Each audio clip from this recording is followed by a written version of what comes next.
দুনিয়াতে সব প্রাণী চলার রাস্তা আছে, মানুষের চলার রাস্তা হলো পবিত্র এবং পিওর।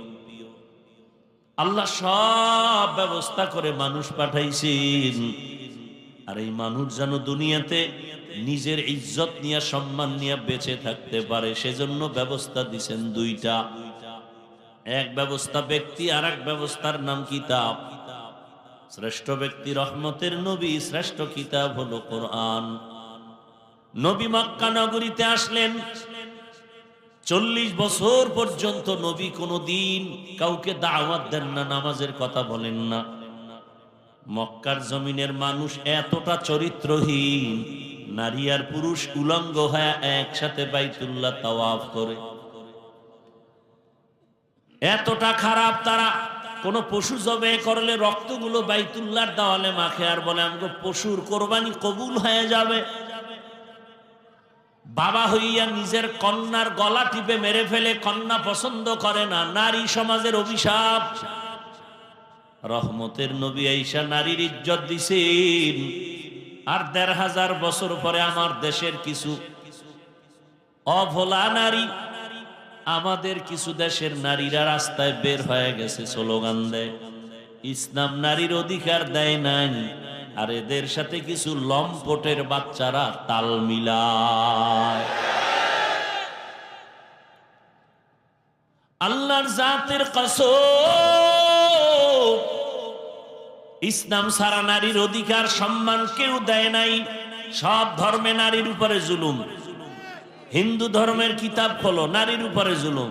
খ্রিস্টানদের কিতাব খুলো, নারীর উপরে জুলুম। বৌদ্ধদের কিতাব খুলো, নারীর উপরে জুলুম। একমাত্র নারীর সম্মান আর ইজ্জত দিছে কে? ইসলাম। এটা বুঝার মেধা নাই, কারণ মেধা তো এমনিই নারীদের পুরুষের তুলনায় অর্ধেক। এরপরে যদি ঠিক মতো আল্লাহর হুকুম না মানে, নাপাক খায়, নাপাক ভাবে চলে, তো মেধা বাকিটাও শেষ। আল্লাহ হেদায়াত দান করুন। ভাইরা আমার, নারী স্বাধীনতা নামে সব অশ্লীলতা।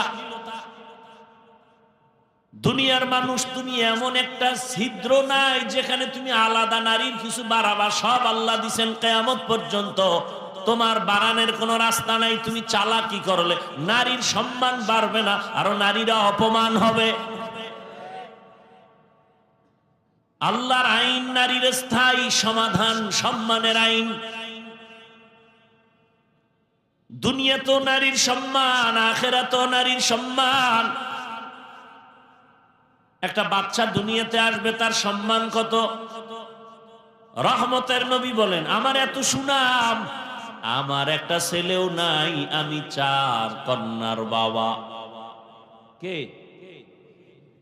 রহমতের নবী 4 কন্যার বাবা, কোন ছেলে নাই। মক্কার বেঈমানেরা কয়, মুহাম্মদ তোমার ধর্ম মানিয়া লাভ নাই, তুমি মরে গেলে তোমার ধর্ম শেষ, তোমার বংশ শেষ, কোন ছেলে নাই। যারা গালি দেয়, নবী শুইনা মনে একটু ব্যথা পাইছেন। আল্লাহ আয়াত নাজিল করে বলেন, ইন্না আতাইনাকাল কাউসার। নবী, ওদের অস্তিত্ব থাকবে না, দুনিয়ার কেউ ওদের চিনবে না, আর আপনার সম্মান কিয়ামত পর্যন্ত বজায় থাকবে। আপনার কাউসার দিলাম, কাউসার, এই কাউসারের মাধ্যমে আপনার সম্মান অক্ষুণ্ণ থাকবে কিয়ামত পর্যন্ত। কাউসারের অনেকগুলো অর্থের মধ্যে এক অর্থ হলো রুহানি সন্তান। যদিও নবীর ঔরসের কোন ছেলে দুনিয়াতে নাই, তবে রুহানি সন্তান এই জমিনে অভাব নাই। নামাজ পড়ে না, পর্দা করে না, কিন্তু নবীর বিরুদ্ধে কথা বললে মেনে নিবে না। ভাইরা আমার, রহমতের নবী বলেন, আমি 4 কন্যার বাবা। আমাকে আল্লাহ তো স্পেশাল করে বানাইছেন। 100 পুরুষ, হাজারো পুরুষের মধ্যে যেই শক্তি আমি মুহাম্মদের মধ্যে একা, তার চেয়ে আরো বেশি। আর সেই শক্তিওয়ালা মানুষ রহমতের নবীর যখন 25 বছর বয়স হয়, তখন তার যৌবনের পাওয়ার কত, এবং যে কোনোদিন কাউকে গালি দেন না, তার চরিত্র কত সুন্দর। সেই সময় আমার নবী দুইজন স্বামী বিদায় হওয়া, একাধিক সন্তানের মা খাদিজাতুল কুবরা রাদিয়াল্লাহু আনহাকে বয়স 40, নবীর বয়স 25, নবী তাকে বিবাহ করলেন। নবী তার ঘরে 4টা কন্যা সন্তান হলো। রহমতের নবী জীবনের শুধু একটা স্ত্রী, তার কুমারী আয়েশা রাদিয়াল্লাহু আনহা। 6 বছরে রাসূলের সাথে বিবাহ, 9 বছরে নবীর ঘরে গেলেন। আম্মা জানের 18 বছর যখন বয়স হলো, নবী দুনিয়া থেকে চলে গেলেন। জানা থাকলে বলেন, নবীজির ঘর আম্মা জান করলেন কতদিন? গেছে, সব ঘুমাই গেছে। কয় বছর? যেই জানোয়ার পশুর বাচ্চাগুলো বলে রসুলের যৌবনের তাড়নায় অনেক বিয়ে করছে, ওদেরকে জুতা দিয়া ফিডাইলেও তো ঋণ আদায় হয় না। যে তোদের ব্রেনের মধ্যে কুকুর পায়খানা করেছে, তোরা কুকুরের পায়খানা খেয়েছ। জীবনে একটা নারী রসুলের কুমারী, নাম কি? কয় বছরে বিয়া? ঘরে গেলেন কবে? নবীর ঘর করলেন কয় বছর? এটা যৌবনের তাড়না। বরং আয়েশার বিয়ার প্রস্তাব আসছে আরশে আজিম থেকে, আল্লাহ দিছেন। অথচ ভরা যৌবন 25 বছরে রসুল বিয়া করলেন এমন একজন বিধবা নারী, তার বয়স কত? 40। দুইজন স্বামী আগে চলে গেছে, একাধিক সন্তানের মা।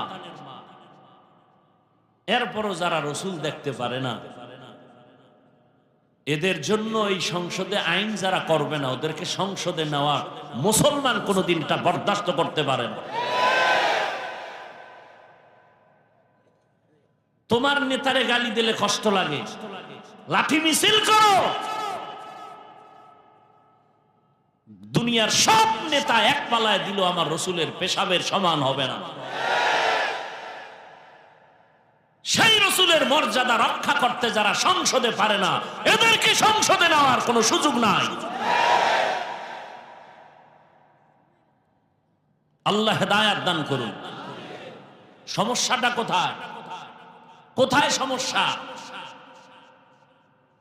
রসুলকে শেষ নবী মানে না, রসুলের গালি দেয়, এর কোনো বিচার নাই। সমস্যা কোথায়? সমস্যা আপনাদের মধ্যে। কাদের মধ্যে? আপনাদের মধ্যে। আঙ্গুলের টিপটা যদি হিসাব করে দিতেন, তাহলে কোনো পাওয়ারওয়ালা নারীর উপরে ধর্ষণের জুলুম করতে পারত না। আপনারা আবার ভোটের আগে পাইবেন না বরকত। আগের রাত্রে তাহাজ্জুদের টাইমে বসতে আসবে, কির তাবলিগ ওয়ালা হিসাবের মুরিদ খাইয়া পেট ভাসায় দিবে যে না, আমি আপনার পক্ষে আছি, কোনো টেনশন নাই। খালি ভোর রাত্রে হাদিয়া দিবেন, আর দিনের বেলা আপনি যত আকাম করেন সব মাফ। এই যারা ভোটের আগে টাকা খাবি, নিমক হারাম, আমি তাদের বলি বাথরুমে ঢুকা 10 গ্রাম পায়খানা খাইও, আর গাজীপুর শহরে গিয়া হালাল সাবান কিনিয়া কুলি কইর, গন্ধ থাকবে না। ভোটের আগের রাত্রে যারা টাকা খাবে, জাহান্নামের জুতার বাড়ি ছাড়া এদের কপাল ঠিক হবে না। নির্লজ্জ কোথাকা। এই হারাম খায় রক্ত হবে, রক্ত না পাক, গোশত না পাক, এই টাকা মেয়ে খাবে, তোমার সন্তান খাবে, ওদের রক্ত না পাক। এই টাকা তোমার স্ত্রী খাবে, ওদের রক্ত না পাক। তুমি স্বামী নামের কলঙ্ক, তুমি বাপ নামের কলঙ্ক। সন্তানের হালাল খাওয়াইতে পারবা না, নিছো কেন সন্তান? স্ত্রীকে হালাল কামাই দিতে পারবা না, করছো কেন বিবাহ? কে বলেছে তোমাকে বিবাহ করার জন্য? তুমি রোজা রাখো, আবার ডবল করার নিয়ত করে। একটার হক আদায় করতে পারে না, 2টা লয়ে টানা টানে। আল্লাহ হেদায়েত দান করুন। রাগ করতেছেন? রহমতের নবী 40 বছর পর্যন্ত কারো কাছে দাওয়াত দেন নাই। 40 বছর পরে আল্লাহ কোরআন নাজিল করলেন, দাওয়াত শুরু হয়ে গেল। বিশাল ইতিহাস। নবী ঘুরে নেবার দাওয়াত দেন আর বলেন লা ইলাহা ইল্লাল্লাহ, তোমরা এই কালেমা পড়ো তো তোমাদের কামিয়াবি হয়ে যাবে। তুফলিহুন মান ক্বালা লা ইলাহা ইল্লাল্লাহ দাখালাল জান্নাহ, যারা লা ইলাহা ইল্লাল্লাহর উপরে জীবন চালাবে তারা জান্নাতি হয়ে যাবে। এক আল্লাহর ইবাদত করো। দাওয়াত চলতেছে চলতেছে, দুশমনেরাও দুশমনি করতেছে। এক পর্যায়ে নবী আবার এসে একদিন বলে তোমরা রহমানের ইবাদত করো। ওই বেঈমানেরা তো হুদাই প্রশ্ন করত নবীরে আটকানোর জন্য। আমাদের সমাজে কিছু মানুষ আছে না, মানে কোনো কাম নাই, হুজুর দেখলেই মাথাটা গরম হয়ে যায়। হুজুরকে গালি দিতে পারলে আর খুশি লাগে, হুজুরদের বিরোধিতা করতে পারলে খুব ওই দিন আরামে ঘুমাইতে পারে। তো দেখলেই উল্টা পাল্টা প্রশ্ন। ইমাম সাহেবের দেখে কয় কি হুজুর আমার চিনেননি? কয় না তো। আমি তো এলাকার মাস্তান। কত মসজিদে তো দেখি না। মসজিদে যাবো কি জন্য? আপনাদের মধ্যে কি আছে? কয় কেন? কথার সাথে বলেন তো মুসা নবীর মায়ের নাম কি? হুজুর কয় এটা তো আমার এখন মনে নাই, পরে বলবো। এই জন্যই তো মসজিদে যাই। এরকম কিছু বেয়াদব আছে না নাই? হুদা হুজুরদের প্রশ্ন করে আটকে। মাদ্রাসার একটা ছাত্র দেখছে, এই মাদ্রাসায় পুরো হবি কি, জীবনে কোনো চাকরি পাবি? নো তো আর বুঝে না। কি পড়ো? আলিফ বা তা সা এডি বলি। এগুলি পড়ে হইব কি? অনেক জ্ঞান হবে। আচ্ছা তোর কি জ্ঞান কেমন দেখি তো, বলতো পৃথিবীর মধ্যখান জায়গা কই? একটা অনর্থক প্রশ্ন। তো ব্রেন খাটায় একটা জবাব দিয়ে দিছে। কয় যে আপনি যেখানে বসা আছেন এটা পৃথিবীর মধ্যখান জায়গা। বলে তুই বললি কেমনে? কেন আমার টুপি দেখে কি আপনার মনে হয় না আমি সত্যবাদী? তা আপনি যদি এত বড় বিশ্বাসঘাতক হয়ে থাকেন তাহলে আপনি ফিতা দিয়ে মাপ দেন। ওই তার সেরার চান্দি গরম হয়ে গেছে যে কি হুজুর এবার কাছে এটা বাদ দে। ওই যে গাছ দেখো কহ, ওখানে কাকাশিনী আছে, কত হাজার হবে? ও একটু চুপ থেকে বলে 5,000। তুই গণনা করছো কেন? বা আমি যে বলছি আপনার বিশ্বাস হয় না? আমি তো মিথ্যা বলিনি। তুই কেমনে বলবি? আপনি গণনা করে দেখেন, যদি 5,000-এর বেশি হয় তাহলে বুঝবেন সুন্দরবন থেকে এখানে বেড়াইতেছে। আর যদি দেখেন কম তাহলে সাফারি পার্কে কিছু বেড়াইতে গেছে। ওই তার সেরার চান্দি গরম। কারণ কি জানেন? পৃথিবীতে শ্রেষ্ঠ জ্ঞানের ভান্ডারের কিতাবের নাম কোরআন। আর এটা যার কাছে আছে সে পৃথিবীর শ্রেষ্ঠ বুদ্ধিজীবী, শ্রেষ্ঠ জ্ঞান। আমরা কথা বলি না কেন? আমরা দিল নরম করে চলি। আমাকে গালি দেয়, জবাব দিতে পারি, দেই না। অন্তরে লালন করি না। আমাদের সাথে কথায় পারবে এমন কোন মায়ের সন্তান আছে দুনিয়ায়? মিয়া 2 ঘন্টা 3 ঘন্টা 4 ঘন্টা 12 মাস চিৎকার দেই, বয়ান করি, আর 5 মিনিট মাইকের সামনে একটু বয়ান দিতে যায় কত শব্দ ভুল। সামাইকুম, আইবিএ পাশ করে শিখছে সামাইকুম, তোর উপরে খোদার ঠাডা ভরুক। হে আবার খায় ওয়ালাইকুম, তোর উপরে আগে ভরুক। কি শিক্ষিত!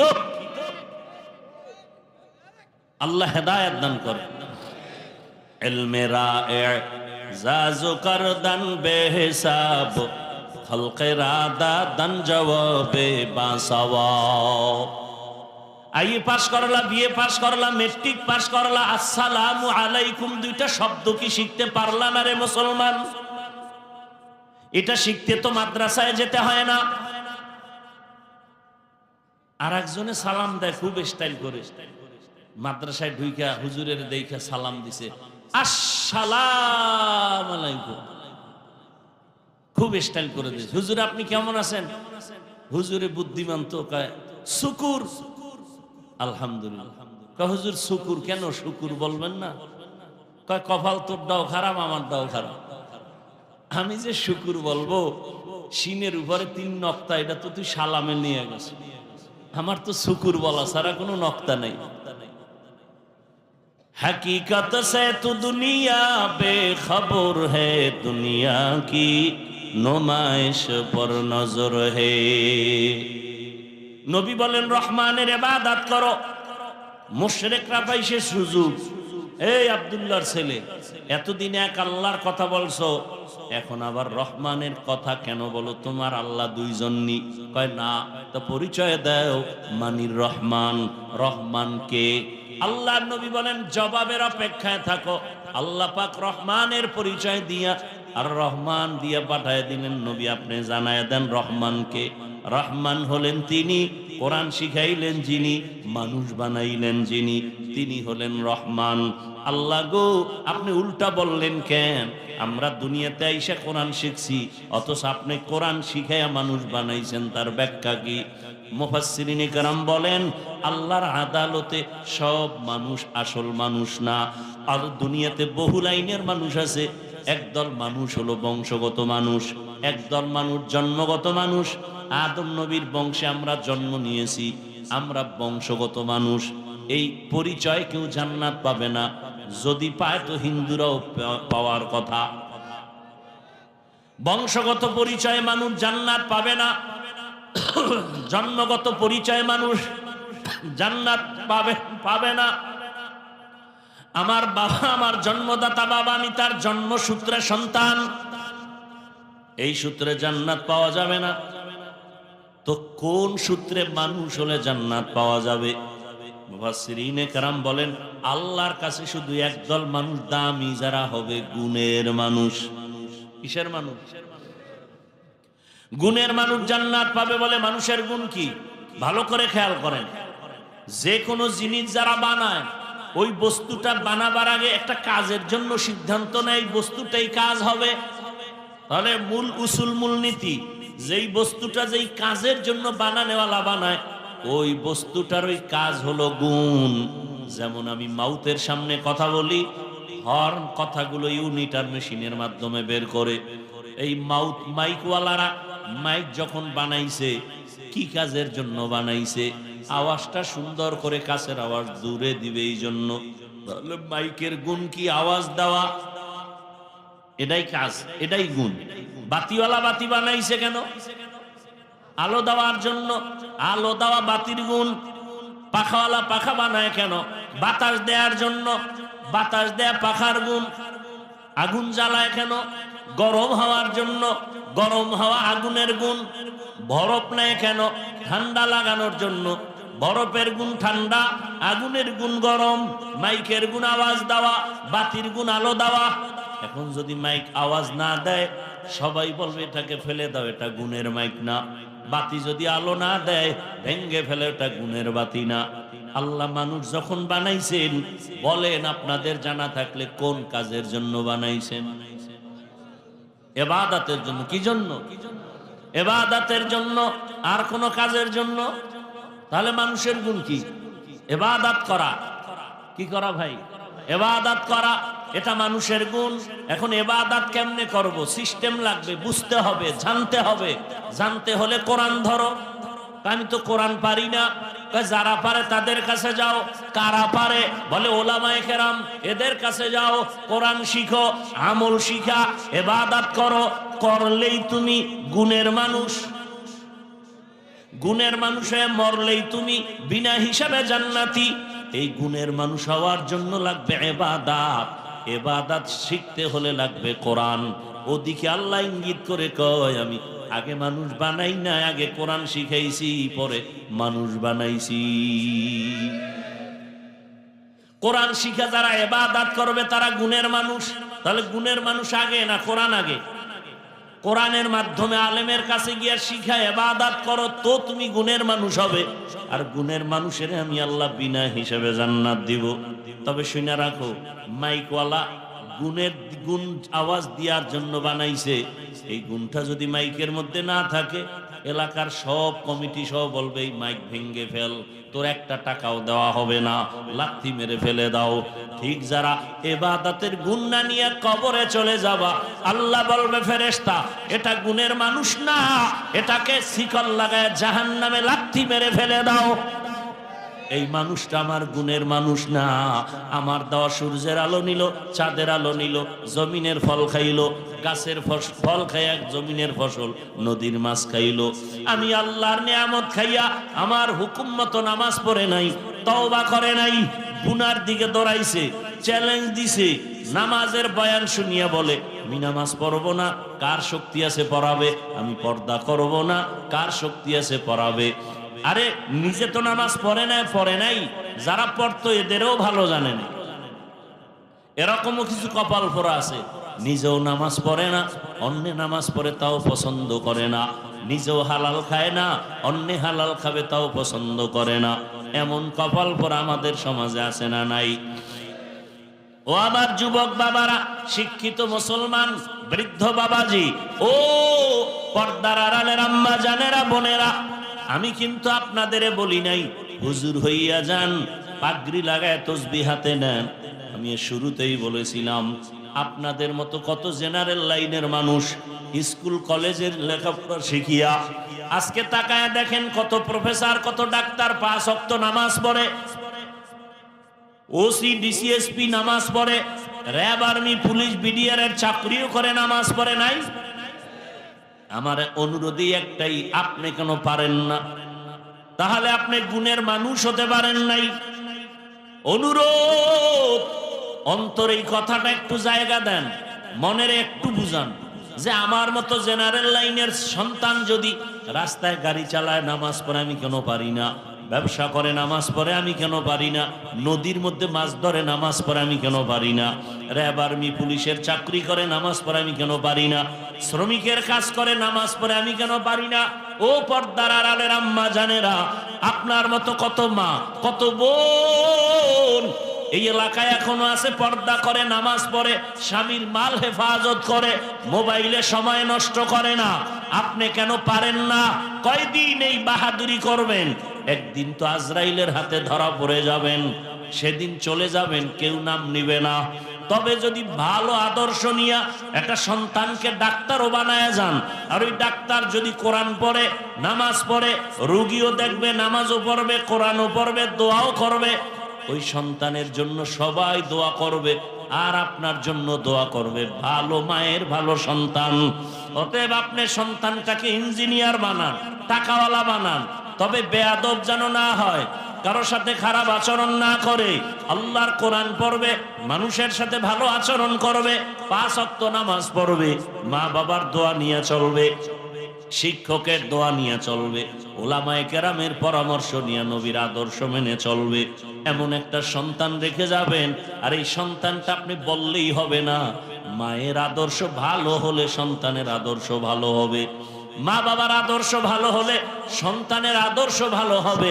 মা বাপ আপনার আদর্শ যদি খারাপ হয়, সন্তানকে চেষ্টা করেও পারবেন না। যেই মা আর বাবা দুইজনে সন্তানের সামনে ইচ্ছা রকম গালাগালি আর ঝগড়া করে, সন্তান এগুলো শিখা ভালো হবে? কথা বলেন না কেন?